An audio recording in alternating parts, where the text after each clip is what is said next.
He didn't flinch when they dragged him into the room. No handcuffs, no bruises, no resistance. Just that unsettling calm, the kind of stillness that doesn't belong in a man who's just been declared an existential threat to the entire species. The lights were too bright, the walls too smooth, and yet he didn't blink. He sat down in the metal chair as if he had been waiting for this exact moment for a very long time. They told him his rights. He smiled. They read the charges. He nodded. And when Agent Voss leaned in, voice low and cold, asking the question that had haunted intelligence channels for weeks, "Are you human?" The man chuckled softly. "Are you sure you are?" he replied. The silence that followed wasn't confusion. It was discomfort. Because something in his voice didn't sound confrontational. It sounded curious, as if he genuinely didn't know the answer.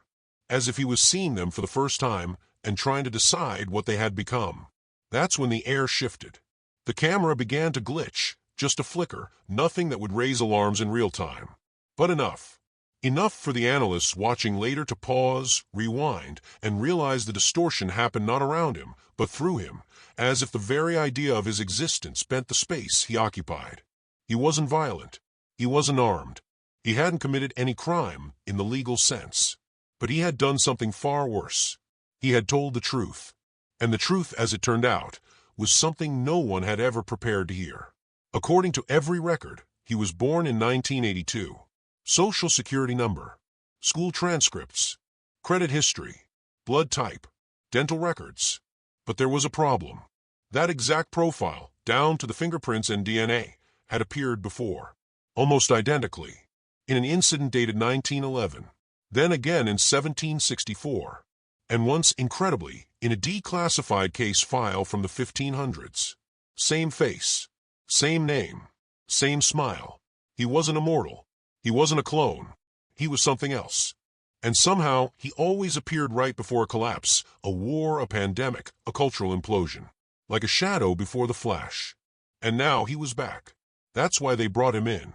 He had been discovered entering a restricted biome near Site Theta 7, a location so blacklisted even satellite surveillance was rerouted to avoid its coordinates.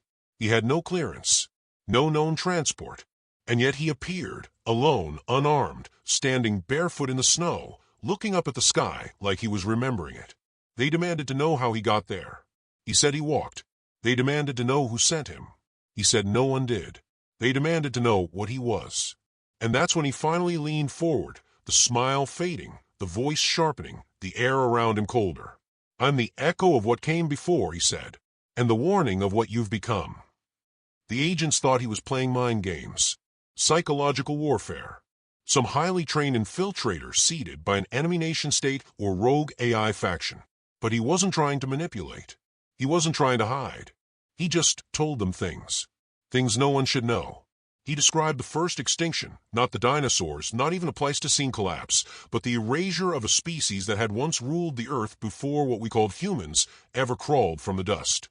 He spoke of their elegance, their harmony with the planet, their biological synchronization with the magnetic fields of Earth itself.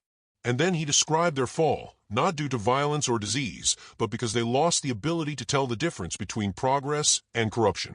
He said it happened slowly, and then all at once. Just like now. When they asked him for proof, he didn't argue. He didn't present documents or samples. Instead, he looked directly at the camera and whispered a sequence of numbers, 27 digits long. A week later, those numbers were found embedded in a deep archival node within the Antarctic core vault, a vault that hadn't been opened in over 200 years, sealed after the Human Genome Project quietly reached its real conclusion. The conclusion? Modern humans were an engineered recovery species. A stopgap. A temporary patch designed to restore balance after the original caretakers failed. We weren't born of evolution. We were uploaded. That's when the room fell truly silent. The agents didn't believe him. But they couldn't disprove him either. And the man, or whatever he was, just sat there waiting. Watching. Because he wasn't there to convince them. He was there to record the moment they realized their world was never theirs to begin with. He never raised his voice, never once showed frustration or fear, and yet every sentence he spoke peeled back a layer of comfort the agents had long mistaken for truth, until they were left not with clarity, but with the unbearable weight of unknowing, a kind of intellectual vertigo, the realization that everything you've been taught to believe might have been a story written by those who only inherited the world, not those who built it. And when one of them, a younger analyst still clinging to the safety of logic and procedure, asked him directly, "If you're not human, then what are you pretending to be?" the man simply turned toward him, eyes soft with something that wasn't quite pity and wasn't quite warmth, and said, "I'm not pretending. I'm remembering." That's when they checked the biometric logs again, only to discover something that had somehow slipped through even their most rigorous scanning. The man didn't cast a thermal signature in real time. His body temperature appeared in the system exactly 6 seconds after it was measured, as if whatever process kept him alive existed just slightly out of sync with his timeline, pulsing into visibility like an echo that was always slightly late. At that point, the senior investigator ordered all digital devices removed from the room, all observers disconnected, and all analog backups activated. A full containment lockdown, something usually reserved for nuclear espionage or sentient AIs, because deep down, even if no one said it aloud, they had all begun to sense that this wasn't just a man or even an alien. He was a threshold, and the closer they came to understanding him, the more reality itself began to resist. The footage of that final session, which was later encrypted under a protocol known only to 3 individuals on Earth, shows the man leaning forward, hands flat on the table, voice slow but deliberate, as he began to tell a story, not about a future or a past, but about the moment we lost track of both. He said there was a point in every species arc where the desire to control outpaced the ability to coexist, when tools turned into weapons and memory turned into marketing, a moment when they stopped asking what it meant to be alive and started asking only how long they could remain in charge. That moment, he explained, wasn't something to fear. It was something to notice, and if you missed it, you never got another chance, because from that point on, every advancement would be built on a decaying foundation, and every truth would be polished so clean it no longer had weight. He told them they had passed that moment, not recently, but 3 centuries ago. And the ones they now called humans, the ones sitting at desks pushing buttons, launching rockets, and rewriting code, were not the original architects of this world, but rather a derivative, grown in the absence of their creators, guided only by echoes of instincts that no longer made sense. The real humans, he said, had not been wiped out. They had simply stepped back, stepped out. And the thing that replaced them was not a failure, not a mistake, but a soft reset. A contingency plan. A placeholder. "You are the dream," he whispered, born after the sleepers closed their eyes. And when they asked if those original beings would ever return, he gave no answer, only reached into his coat, which no one had thought to remove, and placed a small, irregular object on the table. It was not a weapon, not a device, just a stone. Rough, uncut, humming faintly with a frequency too low for ears, but strong enough to make every agent's fillings ache.